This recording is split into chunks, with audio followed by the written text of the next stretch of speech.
vidéosurveillance, c'est devenu un effet de mode au Sénégal. Quand vous entrez dans n'importe quelle entreprise, vous allez voir les caméras de surveillance.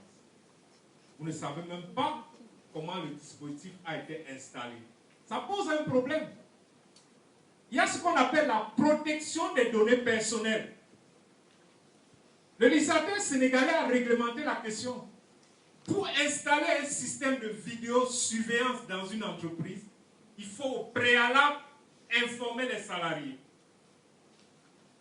Et il faut obtenir l'autorisation de la commission de protection des données avant d'installer le système de vidéosurveillance. Et pour obtenir leur autorisation, il faut déposer même le plan d'installation.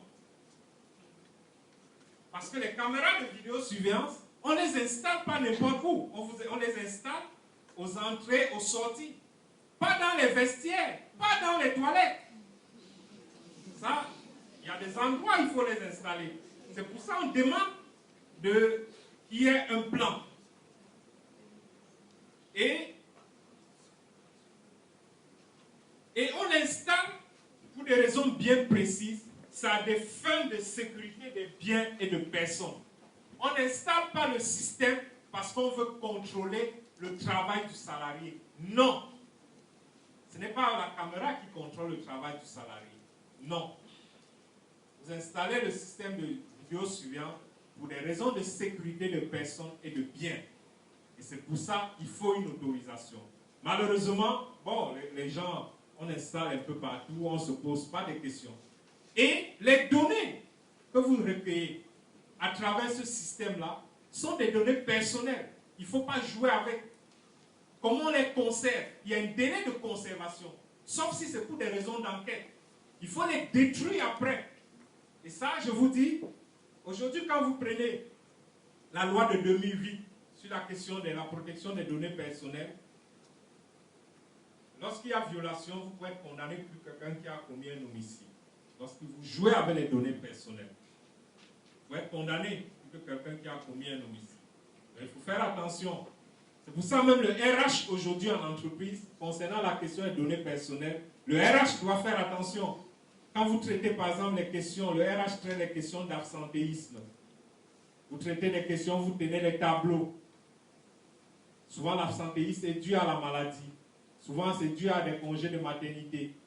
Mais attention, il y a des données qui sont des données très privées. Il ne faut pas jouer avec.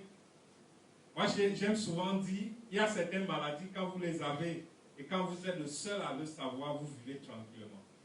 Mais quand les gens sont au courant, vous allez mourir rapidement. Donc ça, il ne faut pas jouer avec certaines données.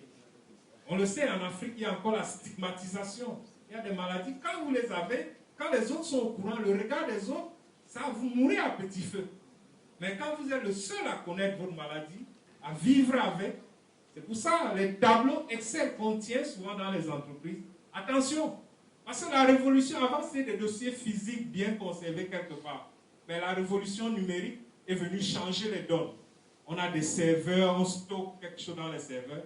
Mais le législateur dit, après un certain délai, en général 2 mois, c'est vrai, le législateur sénégalais n'est pas allé loin comme le législateur français. En France, après 2 mois, il faut détruire tous ces éléments. Le législateur français, sénégalais, n'a pas dit 2 mois, mais a dit tout simplement de courte durée. Mais courte durée, c'est combien de temps? Bon. Peut-être quand quelqu'un saisira les tribunaux d'ici là, peut-être les choses